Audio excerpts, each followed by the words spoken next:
Berarti ketika kitab ini mau ke Yunani atau ke Romawi, berarti yang harus dicari adalah kitab yang mendudukkan ajaran yang berkesesuaian dengan nenek moyang mereka, yaitu dewa Zeus nusul menjadi manusia lalu menjadi Tuhan. Apa yang sesuai di situ? Yaitu 4 kitab kanonik. Makanya kitab-kitab yang lain itu ditolak. Karena yang hanya berkesesuaian itu adalah 4 kitab ini. Nah, Al-Quran menarasikan bahwa mereka ingin menipu Allah. Yuhadi'una Allah walladina amanu wa ma yakhda'una illa anfusahum wa ma yash'urun. Orang-orang kafir itu ingin menipu Allah dan ingin menipu umat Islam. Tapi sesungguhnya mereka hanya menipu diri mereka sendiri. Apa pembuktiannya? Mereka menyembunyikan identitas baginda Rasulullah Muhammad SAW di kitab mereka. Menghilangkan. Padahal Al-Quran mengatakan, wa isqala Isa bin Maryam, ya bani Israel, inni rasulullahi ilaikum, musaddiqan lima baina yadayhi minat Taurah, wa mubashiran bi rasuli ya'ti min ba'dihi ismuhu Ahmad. Falamma ja'ahum bil bayyinati qalu hadza sihrun mubin. Beliau sudah mengajarkan, oknum yang datang kepada Bani Israel sudah mengajarkan akan datang Nabi setelahku. Tetapi karena mereka nggak nerima, jangankan Nabi di luar Bani Israel, Yesus yang jelas-jelas dari tengah-tengah Bani Israel aja ditolak. Apalagi yang dari luar, nggak mungkin mereka mau.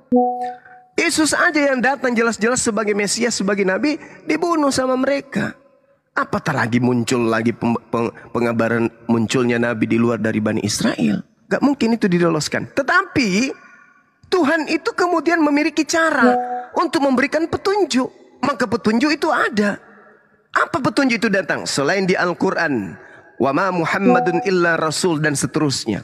Muhammadar Rasulullah dan seterusnya. Innama amruhu idza arada syai'an ayyakula lahu kun fayakun. Allah cuma mengatakan mau maka semua jadi. Itu jelas.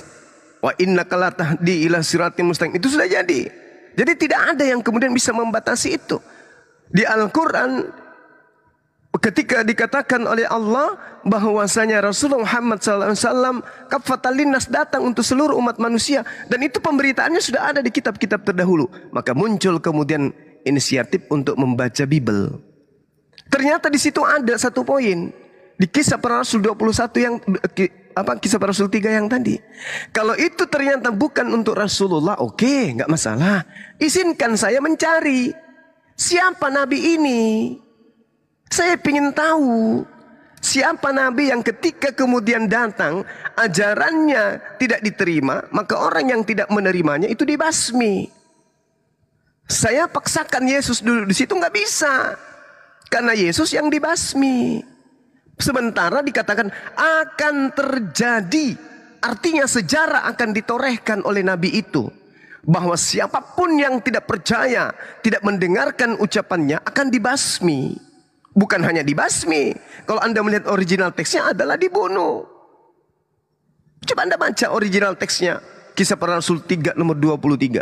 Siapapun yang tidak mendengarkan ucapan Nabi tersebut akan dibasmi, akan dibunuh dari umat kita. Harusnya kalau ini untuk Yesus, ketika Yesus datang kepada Bani Israel, wahai Bani Israel, aku ini adalah Yahweh, aku ini adalah Tuhan, aku ini adalah, dan tidak dipercayai malah diolok-olok, dilempari batu, dan seterusnya. Harusnya mati mereka itu. Kalau ini benar untuk Yesus. Tapi faktanya justru Yesus yang mati. Berarti bukan dia. Lalu siapa? Masih ada Nabi setelahnya. Oh mungkin Paulus. Paulus juga mati. Lukas mungkin. Lukas juga mati. Yohanes juga mati. Petrus mati juga. Markus mati juga. Lalu siapa yang menegakkan hukum-hukum dengan cara sistem yang sama seperti Musa?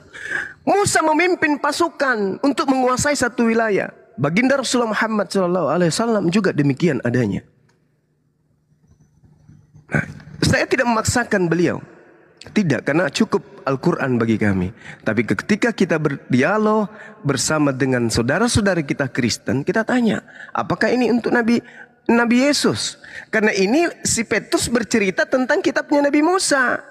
Bukankah di dalam kitabnya Nabi Musa dikatakan. Ini Petrus bercerita tentang sebuah kitab.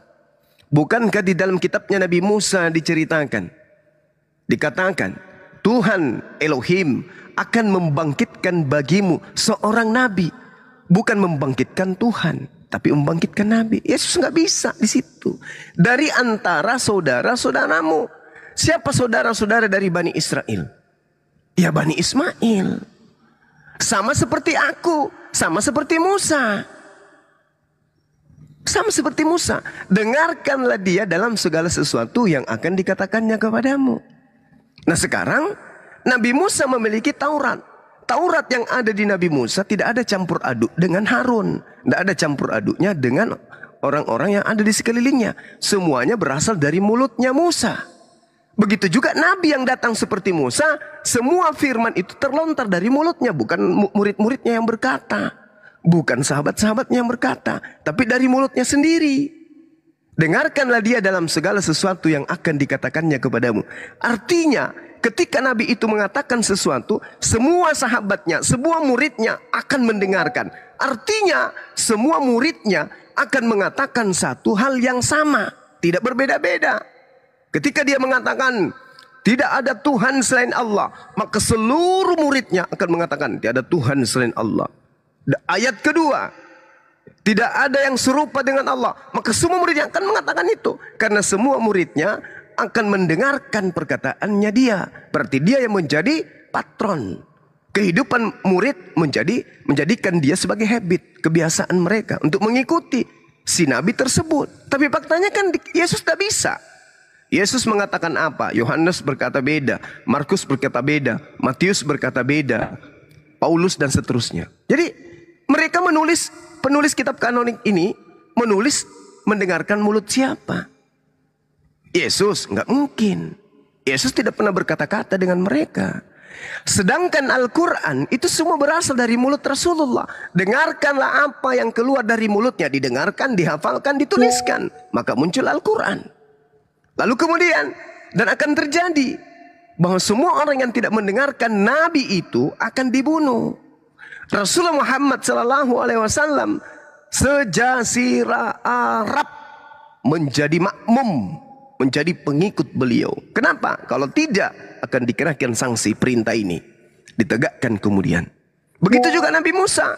Oh, semua yang dilewati Nabi Musa harus tunduk kepada Nabi Musa. Gak bisa tidak. Bahkan dikatakan, jangan kau biarkan apapun yang bernyawa di dalamnya. Bunuh semua kalau mereka tidak tunduk. Nah, sedangkan di Islam tidak seperti itu. Anak-anak gak boleh dibunuh, orang tua, rumah ibadah gak boleh dihancurkan.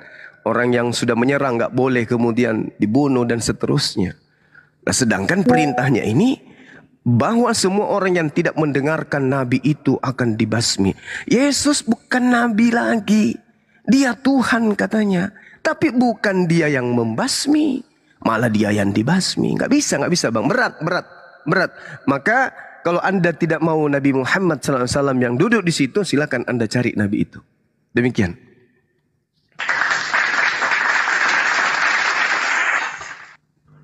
Mantap. Oke. Ya. Oh, ada yang mau tanggapin dulu ya? Enggak, lanjut silakan. Oke. Head to head. Ya. Saya masih berpegang pada pernyataan saya yang pertama, tapi kalau memang Bang Suma udah selesai dengan Nabi Muhammad, ya oke. Berarti sekarang coba kita pindah untuk melihat ayat ini kepada Yesus ya. Yaitu bahwa ketika dikatakan di sini bahwa dan akan terjadi bahwa semua yang tidak mendengar Nabi itu akan dibasmi. Kita nggak bisa menyatakan bahwa akan dibasmi pada saat itu ketika Yesus datang, karena Yesus datang pada saat itu ya yang berkuasa saat itu adalah orang-orang Yahudi saat itu, dan hukum-hukum Yahudi ditambah dengan pada saat itu Romawi menguasai Israel pada saat itu. Jadi hukum Yahudi dan Romawi pada saat itu yang berlaku, sehingga Yesus disalibkan itu kan termasuk dalam hukum Romawi pada saat itu. Tetapi hal ketika kita melihat bahwa dibasmi atau bahasa Bang Suma tadi bahwa akan mati dari umat ini, kan Yesus sendiri menyatakan bahwa setiap orang yang tidak percaya kepada dia, apa yang dia nyatakan, apa yang dia katakan dalam firman-Nya, bukankah tidak akan diselamatkan? Nah, tidak diselamatkan itu atau mati kekal itu berbicara apa? Kalau kita melihat kepada kejadian yang dinamanya mati ketika Allah berfirman kepada Adam dan Hawa bahwa ketika kamu makan buah ini kamu akan mati. Mati itu berbicara adalah keterpisahan dengan Tuhan, sehingga mereka harus mengalami konsekuensi keluar dari Taman Eden yang tadinya bersama-sama dengan Tuhan, tidak lagi bersama-sama dengan Tuhan. Jadi ketika di sini di ayat 23 dikatakan mati, bahwa orang Israel akan mati ketika dengar Tuhan, itu mereka tidak akan mengalami yang namanya keselamatan atau ada bersama-sama dengan Allah nanti. Jadi ketika Yesus sendiri menyatakan kan bahwa ketika dia datang dari Bapa, apa yang dia nyatakan itu dari Bapa, dan ketika tidak mendengarkan dia kan pasti akan mengalami kematian itu, yaitu tidak selamat atau berada berbeda tempat dengan Allah. Ya pasti bukan di sorga, itu kematian. Jadi terus tadi Bang Sumo juga nyatakan bahwa ini tidak akan bukan untuk Yesus, karena Yesus pun mati. Iya betul, orang Israel sendiri pun menolak Yesus, dan itu dituliskan oleh Yohanes 1 ayat 10-11 atau 11-12. Kalau saya nggak salah antara 10-11 atau 11-12 dinyatakan bahwa dia datang kepada milik kepunyaannya tuh nggak mengenal dia, nggak menerima dia. Jadi mereka memang betul-betul nggak mengenal Yesus seperti yang dituliskan oleh Yohanes. Jadi bukan agama kitab kanon itu tujuannya bukan kepada apa tadi yang Bang Suma bilang pagan atau apa tadi, harus kepada Yahudi. Tetapi ketika Yesus datang aja orang Yahudi nggak mengenal dia, dan dia juga nyatakan bahwa setiap orang yang tidak percaya atau tidak mau mendengar apa yang dia katakan kan pasti akan mati dalam kebinasaan, pasti akan mati, yaitu terpisah dengan Allah, nggak akan bersama-sama dengan Allah. Jadi kira-kira begitu tanggapan saya. Oke, saudara saya terima kasih. Jadi gini, kutipan Petrus dalam Kisah Para Rasul 3 itu berawal berpangkal kepada Ulangan 18 nomor 18. Ini pengakuan Nabi Musa. Seorang nabi akan kubangkitkan bagi mereka di antara saudara mereka seperti engkau ini. Aku akan menaruh firmanku di dalam mulutnya. Berarti nabi ini mulutnya menjadi corong penyampai firman. Nah sekarang mana kitabnya Yesus yang menjadi dasar pijakan bahwa Yesus memberitakan firman yang ada dari mulutnya. Anda kalau melihat Bible, Anda kumpul 14 buku milik Paulus, 14 kitab kanon, 4 kitab kanonik, ditambah lagi Kisah Para Rasul, ditambah Petrus. Anda gabungkan semuanya, lebih banyak firman keluar dari mulut Paulus daripada dari mulut Tuhan yang disimpan di mulut Nabi tersebut. Apakah Anda ingin mengatakan ini adalah Paulus? Seorang nabi akan kubangkitkan bagi mereka dari antara saudara mereka seperti engkau ini. Aku akan menaruh firmanku di dalam mulutnya. Firman Allah akan terlontar dari mulut nabi tersebut. Kalau kami Al-Quran, bukan dari mulut siapa. Itu adalah firman yang Allah taruh di mulut Rasulullah. Dan ia akan mengatakan kepada mereka segala yang kuperintahkan. Sementara Yesus mengatakan, masih banyak yang ingin aku katakan, tapi kamu belum sanggup untuk menanggungnya. Berarti bukan Yesus. Masih banyak yang Yesus ingin katakan, tapi Yesus tidak menyampaikan. Sementara Ulangan 18:18, dia akan mengatakan kepada mereka semua yang kuperintahkan kepadanya. Coba. Ini. Nah sekarang kalau kita melihat Yesaya 42 nomor 1. Lihat itu hambaku yang kupegang, orang pilihanku, yang kepadanya aku berkenan. Aku telah menaruh rohku ke atasnya. Al-Quran surah Asy-Syura ayat 50. Al-Quran ayat 52. Roh itu adalah Al-Quran yang ditaruh di atas Rasulullah. Lihat hambaku yang kupegang orang pilihanku, aku akan berkenan kepadanya, aku menaruh rohku ke atasnya. Supaya ia menyatakan hukum-hukum kepada bangsa-bangsa lain. Yesus pernah dia menyatakan hukum-hukum kepada bangsa lain? Enggak. Malah dia mengatakan, aku diutus hanya kepada domba yang hilang. Tidak patut roti yang disediakan untuk anak-anak Israel diberikan kepada bangsa Goyim. Loh, berarti bukan dia. Sebab ketika datang Nabi ini, dialah yang akan menegakkan hukum-hukum kepada bangsa lain. Harusnya Yesus itu berdakwah kepada Romawi. Tapi justru mengatakan, aku diutus hanya kepada domba yang hilang. Bukan, gugur dia bang, gugur. Gugur, jangan dipaksakan. Kemudian, supaya ia menyatakan hukum kepada bangsa-bangsa. Bagaimana mungkin kemudian Yesus, hukum yang Yesus bawa, itu dikebiri. Kata Yesus, aku datang bukan untuk meniadakan, tapi menyempurnakan, menggenapi. Di dalam Lukas 16:17, lebih mudah langit dan bumi lenyap daripada setitik dari hukum Taurat ini batal. Paulus menghancurkan semua itu. Berarti bukan Yesus. Kalau Yesus, harusnya Yesus yang berdiri memegang pedang, memimpin pasukan. Bukan Yesus. Kemudian kita lihat di dalam Keluaran 15:3. Tuhan Elohim itu pahlawan perang. Maka Tuhan memimpin Nabi tersebut untuk berperang. Selayaknya Nabi Musa alaihissalam. Dia berperang bersama dengan Tuhan. Tuhan yang bersama dengan Musa berperang. Nah, Yesus mengalami enggak? Enggak. Dia malah diremas-remas sama Romawi. Diobok-obok sama Israel, sama Yahudi. Kasihan bang, gak bisa Yesus itu. Lumpuh dia. Kemudian Ulangan 33 nomor 2. Berkatalah ia, Tuhan datang dari Sinai. Ini Nabi Musa ini. Yang datang dari Sinai, Nabi Musa. Dan terbit mereka dari Seir. Ia nampak bersinar dari Gunung Paran. Ini siapa dari Gunung Paran? Seir ini siapa? Sion. Siapa ini? Yesus. Musa dari Sinai. Yesus dari Sion, dari ke Seir. Lalu kemudian dari Faran siapa? Dialah yang membawa 10.000 orang suci.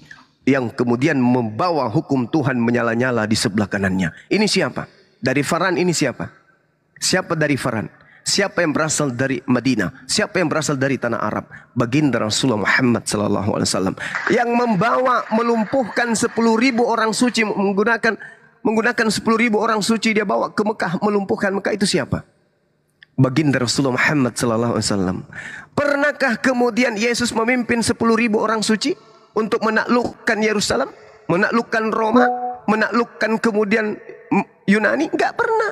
Menaklukkan Mesir? Enggak pernah. Pernahkah kemudian Yesus membawa kekuatan untuk mengusir kekaisaran Romawi dari Yerusalem? Enggak pernah. Jadi dia bukan Yesus ini, bukan.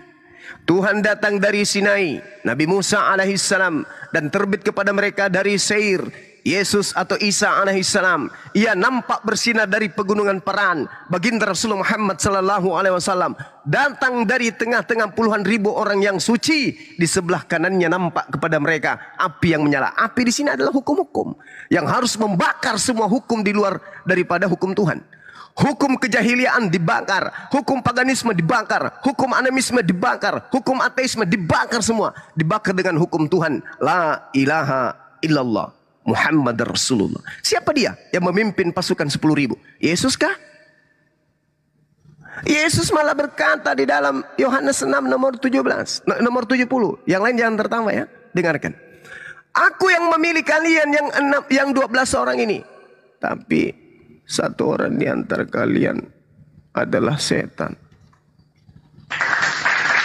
Mana yang 10.000? Mana 10.000? Mana pasukan yang dibawa oleh Yesus? Mana? Gak ada. 12 orang, satu berkhianat. Kurang 11 orang. Gak masuk dia. Jauh, lemah kali dia, lemah.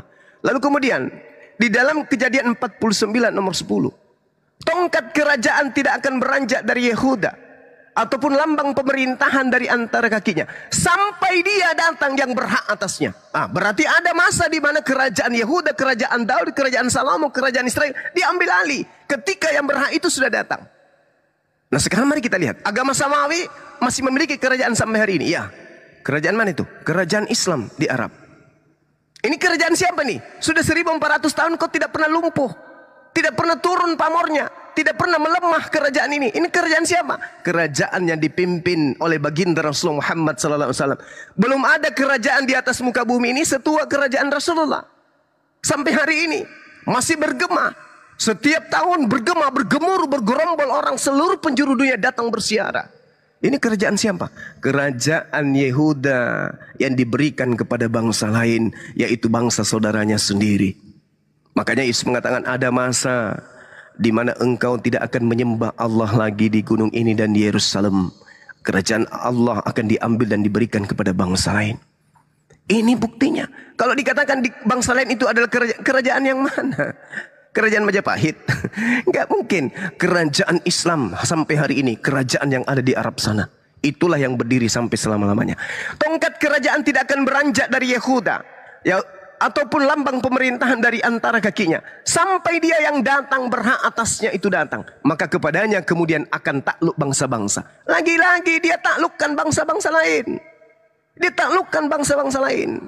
Ketika Rasulullah Muhammad SAW mampu kemudian datang berhak mengambil kerajaan itu, lalu kemudian hukum-hukum di tangannya dia tegakkan, membawa 10.000 orang kudus kemudian menaklukkan bangsa-bangsa lain. Tidak ada yang lain yang sama seperti Musa, hanya beliau. Nah sekarang mari kita lihat bagaimana Islam menundukkan kerajaan-kerajaan yang ada di Indonesia ini. Sebelum menjadi Indonesia, negara kita ini berbentuk beberapa negara atau kerajaan. Bagaimana Islam, ajaran Rasulullah menaklukkan bangsa-bangsa yang ada di Indonesia. Ada berapa bangsa? Bangsa Sriwijaya, bangsa Makassar, bangsa Jawa dan seterusnya, Pajajaran dan seterusnya. Bagaimana kemudian Rasulullah menaklukkan bangsa-bangsa ini, menegakkan hukum-hukumnya? Damai sejahtera. Lalu bagaimana kerajaan yang dipimpin oleh Belanda, Portugis ke sini? Dengan cara penjajahan. Nah, sedangkan yang dikatakan rancangannya adalah damai sejahtera. Kerajaan yang ditegakkan dengan kekuatan, tapi damai sejahtera. Nah, inilah yang saudara harus pahami dengan baik. Maka ketika kita berbicara kisah para Rasul 3:23, tidak ada satu oknum pun yang bisa duduk di sana. Yesus tidak masuk, baru daftar sudah gugur dia. Belum masuk dites, belum dites. Baru dilihat tingginya, besar kakinya, baru dilihat mukanya, oh udah gugur, maaf bang, mundur, Anda nggak lulus. Apalagi mau jadi pemain tunggal, nggak bisa dia, nggak bisa. Mohon maaf, itu keadaan yang harus Anda telan meskipun pahit. Silakan. Iya. Saya bingung, saya mau tanggapi yang mana saking banyaknya yang disampaikan Bang Suma ya. Subhanallah. Iya, maaf bang, maaf. Baru kau iya. Makasih Dindahen. Silakan bang. Intinya gini bang. Dudukkan aja Yesus di situ. Nanti kita takar. Tingginya cukup enggak? Silakan. Oke. Iya. Tadi saya udah menyampaikan kan tentang, dan itu Bang Sobe juga tadi nyatakan bahwa firman akan keluar dari mulutnya dan yang mengutus dia akan menaruh firman gitu-gitulah. Dan itu kan ada pada Yesus, bahwa Yesus menyatakan sendiri bahwa dia tidak bisa berkata-kata dari dirinya sendiri, tetapi dia akan berkata-kata setiap apa yang didengar dari Bapa, dan itu yang dia nyatakan. Sehingga kan ayat 22 kembali lagi dulu bahwa Tuhan akan membangkitkan bagimu seorang nabi dari antara saudara-saudaramu sama seperti aku. Dengarlah dia dalam segala sesuatu yang akan dikatakan kepadamu. Jadi kenapalah dengar? Karena memang yang Yesus bilang bahwa dia tidak. Jadi saya dua poin dari pernyataan Yesus untuk mendudukan Yesus pada ayat 22 dan 23 ini, yaitu poin yang pertama bahwa Yesus sendiri nyatakan bahwa apa yang dia nyatakan kepada bangsa Israel itu yang didengarkan dari Bapa.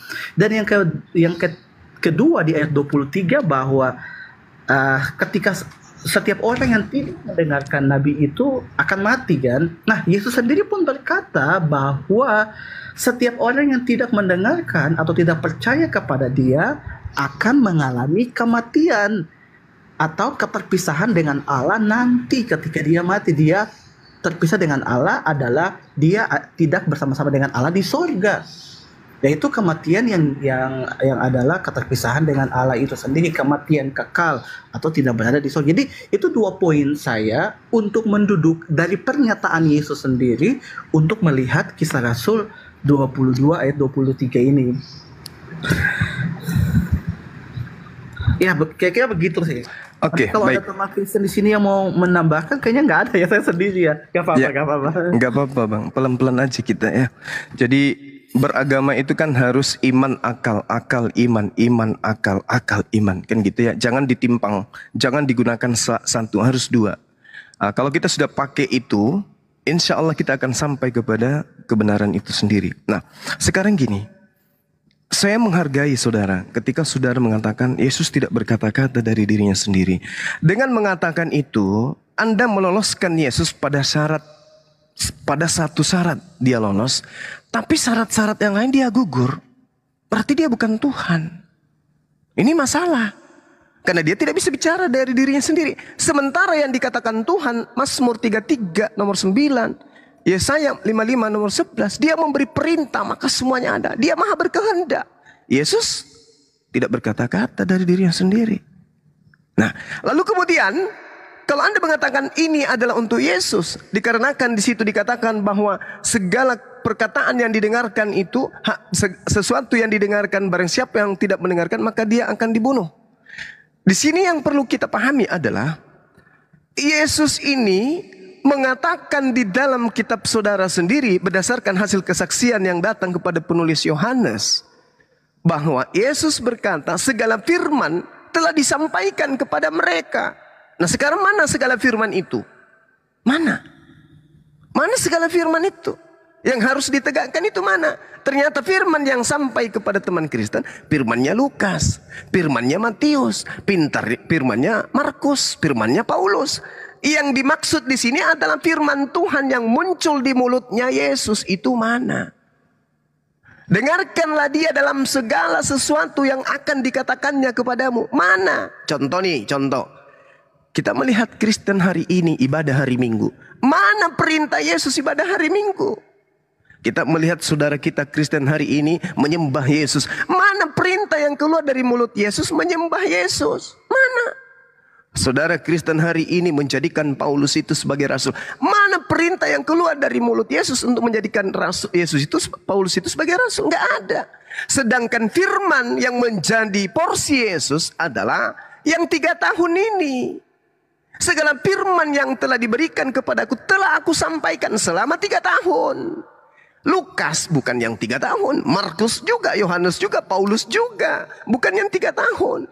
Mereka menuliskan nanti setelah Yesus terangkat, berarti bukan lagi firman dari Yesus. Gak ada lagi firman. Segalanya sudah kusampaikan kepada mereka. Makanya Anda lihat di dalam Yohanes 12:48, barang siapa yang menolak aku, dia sudah ada hakimnya, yaitu firman yang telah aku katakan kepada mereka. Firman itulah kelak yang menjadi hakimnya di akhir zaman. Berarti firman yang 3 tahun ini yang akan menjadi hakim. Makanya Yesus banyak menuai, mengusir banyak orang. Enyahlah daripadaku, kalian semua adalah pembuat kejahatan. Banyak yang terusir. Kenapa? Banyak orang mengimani berita-berita di luar yang 3 tahun. Berita-berita yang 3 tahun entah kemana perginya. Entah kemana perginya. Padahal di dalam Kisah Para Rasul 8 jelas sekali dikatakan bahwa Petrus kemudian mengajarkan, Filipus mengajarkan Injilnya Yesus. Nah, ini bahaya ini. Injil yang 3 tahun ini kemana perginya? Mana Injil yang 3 tahun? Yang segala firman diberikan kepada Yesus. Di Kisah Para Rasul 8, Petrus mengajarkan, Filipus memberitakan Injil Yesus. Injil Yesus yang 3 tahun ini mana? Segala firman yang Tuhan berikan kepada Yesus selama 3 tahun ini mana? Gak ada. Jadi bukan Yesus. Berat itu bang. Kemudian Anda mengatakan di Kisah Para Rasul 3, siapapun kemudian, Anda mengatakan dalam pengajaran saudara, siapapun yang tidak mendengarkan aku akan mati. Memang betul. Kita tepuk tangan untuk itu. Siapa yang tidak mendengarkan Yesus mati. Itu pasti itu pasti. Nah, sekarang pertanyaannya adalah, ketika Yesus mengatakan akan datang roh kebenaran setelah aku yang memuliakan aku, Anda dengar tidak? Ketika Yesus mengatakan aku tidak dapat berbuat apa-apa dari diriku sendiri, Anda terdengar tidak? Ketika Yesus mengatakan bahwasanya ada kesaksianku yang lebih penting dari kesaksian Yohanes, bahwa segala pekerjaan yang aku lakukan adalah pekerjaan itu yang bersaksi bahwa aku adalah utusan Bapa. Anda dengar tidak? Ketika Yesus mengatakan hidup kekal itu adalah mereka mengenal Engkau Bapa yang di langit dan di surga, satu-satunya Tuhan, dan aku adalah utusanmu. Anda dengar tidak? Akan datang roh kebenaran yang akan memuliakan aku, yang akan mengajarkan segala hukum-hukum, keadilan dan penginsapan dunia akan dosa. Anda dengar tidak itu? Barang siapa yang tidak mendengarkan aku, bahwa aku adalah utusan Tuhan, maka dia akan mati. Anda dengar tidak? Atau sebaliknya, Anda menutup telinga Anda, lalu mendengarkan Paulus. Sehingga ada sampai pada posisi menuhankan manusia tadi.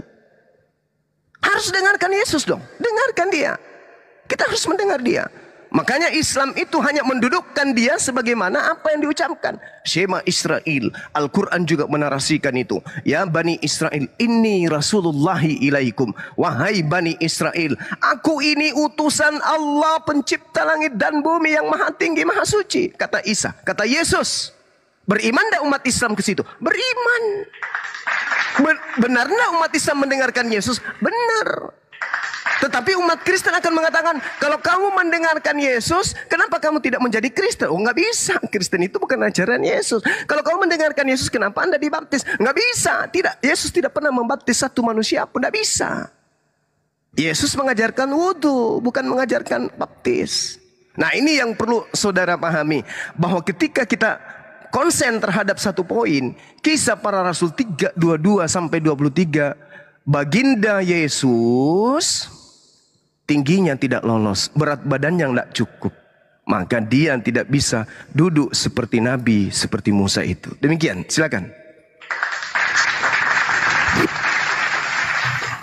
Iya, nggak apa-apa kalau Bang semua berkesimpulan demikian, nggak apa-apa. Nah, kalau tadi menanggapi Bang semua bahwa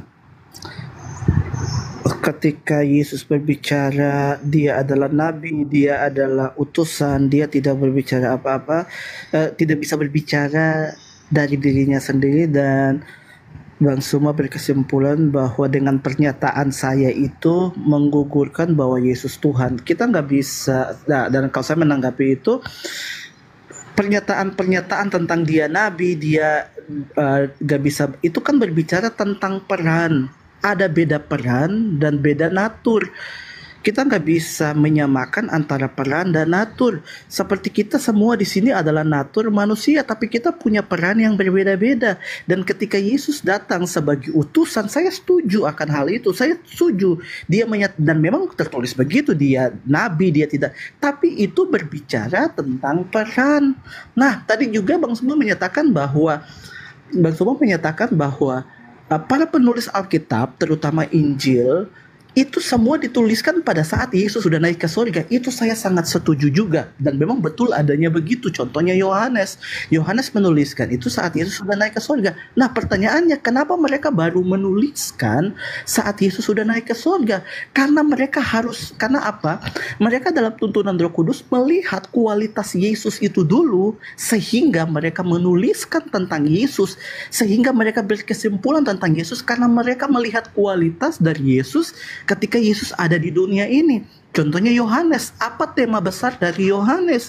Kalau kita lihat akhir-akhir dari Yohanes, pasal-pasal terakhir, Yohanes menuliskan bahwa apa yang dia tuliskan di sini untuk supaya pembaca dapat percaya bahwa Yesus adalah Allah itu sendiri. Nah, dia harus melihat keseluruhan dari Yesus itu sendiri, baru dia menuliskan. Jadi ketika dia menuliskan, apa yang dia tuliskan itu tepat sesuai dengan kualitas yang dimiliki oleh Yesus itu sendiri. Dan bagaimana kita bisa percaya akan tulisan Yohanes? Apakah pada zaman itu ketika Yohanes menuliskan kitabnya, apakah ada orang pada zaman itu yang membantah tulisan Yohanes? Seperti contohnya, ketika kita menyatakan bahwa Indonesia merdeka 1945, kenapa kita semua percaya? Indonesia, padahal kita nggak lahir atau kita nggak melihat kemerdekaan itu sendiri, tapi kita bisa percaya kepada kemerdekaan itu karena ada sejarah-sejarah sejarawan yang menulis, ada orang-orang yang menjadi saksi pada saat itu yang menyatakan demikian, sehingga ketika sejarawan menuliskan Indonesia Merdeka 1945, tidak ada satupun orang yang membantah tulisan sejarawan karena memang benar demikian. Sama halnya dengan Yesus, dengan penulis-penulis kitab. Pada zaman orang-orang hidup sesama dengan mereka, ketika mereka menuliskan segala sesuatu tentang Yesus dengan begitu banyak saksi, tidak ada orang pada zaman itu yang membantah tulisan mereka.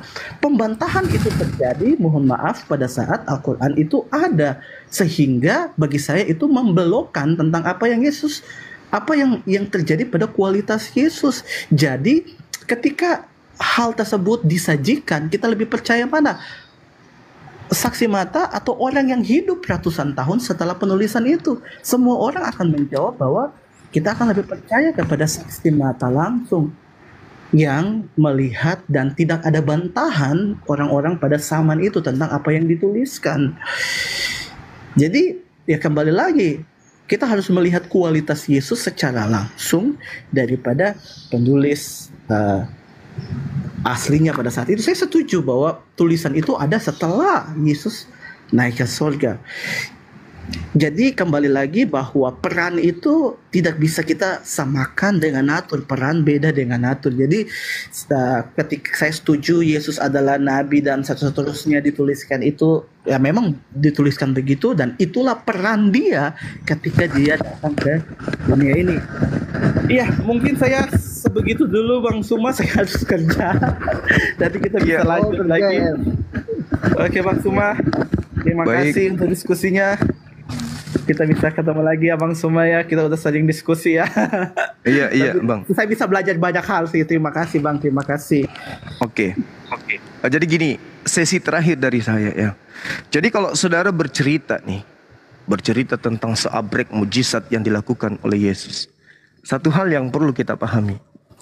Mujizat yang dilakukan oleh baginda Yesus itu adalah mujizat yang lebih dulu dilakoni, dipraktekkan, ditunjukkan kepada Bani Israel sebelum Anda kabur. Sebelum terangkat ke langit. Di dalam Al-Quran mengatakan, wa rasulan ila Bani Israel. Nabi Isa adalah rasul untuk Bani Israel. Lalu kemudian dikatakan segala apa yang dilakoni. Di dalam surah Ali Imran ayat 149. Membangkitkan orang mati. Biiznillah. Membuat burung ditiupkan kemudian roh hidup biiznillah. Apalagi orang penyakit sampar sembuh biiznillah. Jadi semua mujizat yang dilakukan oleh Yesus itu dilakukan. Tinggal saya sendiri di sini. Itu dilakukan kemudian sebelum dia terangkat. Kenapa tidak dituliskan kemudian pada saat Yesus itu ada ngajar selama 3 tahun? Kenapa? Karena hal itu kemudian tidak ada pengajaran yang diminta oleh orang-orang yang ada di Israel sana agar mereka dibuatkan kitab. Makanya kitab Anda itu ditulis untuk non-Israel. Kitab itu ditulis untuk non-Israel.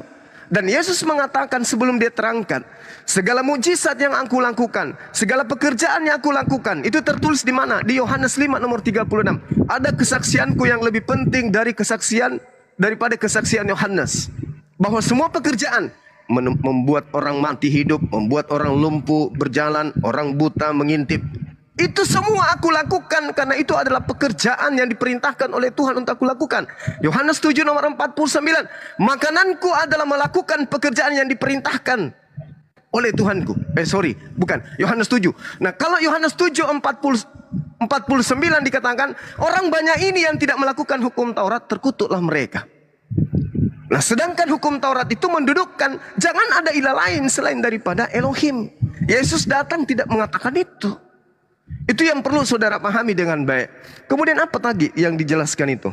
Mujizat oleh Yesus. Kemudian, nah, mujizat yang dilakukan Yesus setelah terangkat dari kubur, keluar dari goa, itu hanya makan ikan goreng.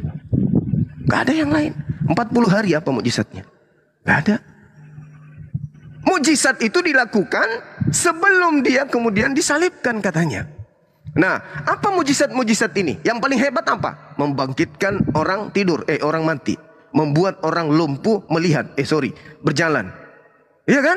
Nah, apakah kemudian mukjizat-mukjizat ini yang membuat dia menjadi Tuhan? Kalau saudara mengatakan iya, apa orang-orang yang hidup di mereka yang hidup di sekeliling Yesus, kenapa masih membutuhkan kesaksian-kesaksian palsu untuk menjadikan Yesus ini tumbal, korban? Kenapa? Oh, dia membangkitkan orang mati, dia membuat orang lumpuh kemudian melihat, orang buta berjalan. Kebalik-balik ini. Ya, kenapa? Kalau sudah itu yang menjawabkan dia jadi Tuhan, harusnya sebelum terangkat ke langit sudah dituhankan emang. Gak perlu dia dibunuh, gak perlu dia disalibkan. Wah, ini Tuhan kita ini, hormat Tuhan, selamat siang, udah ngopi hari ini. Harusnya kayak gitu. Ini malah melakukan kesaksian-kesaksian palsu. Padahal mujizatnya sudah diuraikan semuanya. Ternyata mujizat yang dilakukan bukan untuk membuktikan dirinya itu membuktikan dirinya itu Tuhan. Tapi mujizat yang dilakukan untuk membuktikan dirinya itu adalah utusan Tuhan. Makanya umat Islam beriman kepada dia sebagai utusan Tuhan. Bukan Tuhan itu sendiri. Kisah Para Rasul 2 nomor 22. Orang Israel harus tahu bahwa Yesus yang kumaksud ini dari Nazaret adalah orang yang ditentukan oleh Tuhan untuk menyatakan mujizat, tanda-tanda kekuatan yang dilakukan oleh Allah melalui perantaraan Yesus. Ternyata mujizat itu bukan dari Yesus, mujizat itu dari Allah. Tetapi kemudian muncul Kristen menilai mujizat-mujizat ini sebagai standarisasi syarat menjadi Tuhan. Syarat menjadi Tuhan harus bangkitkan orang mati, mengampuni dosa, apalagi membuat orang lumpuh mengintip, orang lumpuh berjalan, orang buta melihat dan seterusnya. Ini syarat-syarat dari mana ini syarat? Tidak ada syarat itu.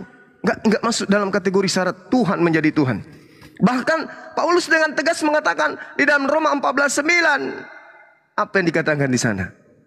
Untuk itulah Yesus mati, supaya dia bangkit dari kematian, agar dia menjadi Tuhan. Ini apa? Kalau di Islam itu final. Wa isqala Isa bin Maryam ya bani Israel, inni rasulullahi ilaikum musaddiqan lima baina yadayhi minat Taurah wa mubashiran bi rasulin yati min ba'di ismuhu Ahmad falamma ja'ahum bil bayyinati qalu hadza sihrun mubin. Final. Makanya umat Islam itu ketika Anda mengatakan tadi apa itu? Tidak ada keselamatan bagi yang tidak mendengar. Siapapun yang tidak mendengarkan aku akan mati. Betul. Makanya ketika dia mengatakan Shema Israel Adonai Elohenu Adonai Ahad Qul huwallahu ahad Allahus samad. Final. Maka keselamatan itu hanya ada di Islam. Wa man azlama mimman iftara 'ala Allahi kadziba wa huwa yud'a ilal Islam. Ilal Islam. Wallahu la yahdil qaumal zalimin. Islam. Itu yang diterangkan seperti itu. Maka kembali kepada tema kita. Kalau saudara masih mendengarkan saya di bawah, jelas Kisah Para Rasul 3 nomor 22, nomor 23. Kandidat hanya masih Rasulullah Muhammad sallallahu alaihi wasallam. Kalau Anda masih punya kandidat yang lain, silakan Anda majukan. Tadi yang Anda majukan itu tingginya tidak nyampe, berat badannya tidak nyampe, warna bajunya tidak sesuai, sepatunya kebesaran, sendalnya bolong sebelah. Enggak cocok. Enggak cocok duduk sebagai nabi sama seperti Nabi Musa alaihissalam. Tepuk tangan buat saya dong.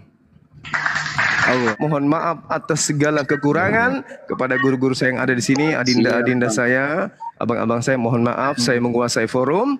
itu karena saya sangat semangat. Tapi kalau ada kata-kata yang kurang berkenan, saya mohon dimaafkan, saya hanya manusia biasa.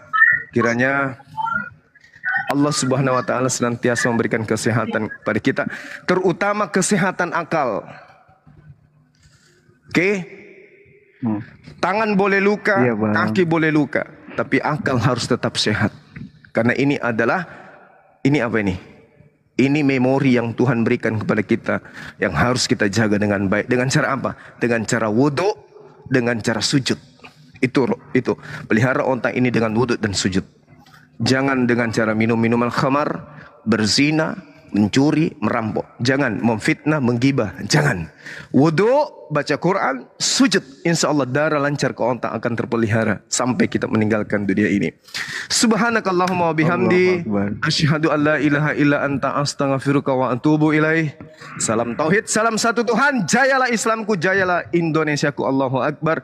Assalamualaikum warahmatullahi wabarakatuh. Innallaha yuhibbul ladzina yuqatiluna fi sabilihi saffa. Ada lagunya, apa lagunya? Kesecatan. Kesaan dia ini orang lagi ini mau ngaji. Ada lagi. Diberi dua mata namun tidak melihat, diberi dua kuping kuping tapi tidak mendengar, matanya buta karena bukan katarak, matanya buta karena doktrin, dia tiada melihat Bibel yang banyak karuan, dia tiada mendengar khotbah di gereja. Hai. Itu lagunya ya. Terima kasih. Assalamualaikum warahmatullahi wabarakatuh. Waalaikumsalam. Barakallahu fikum, Gurunda. Sehat terus.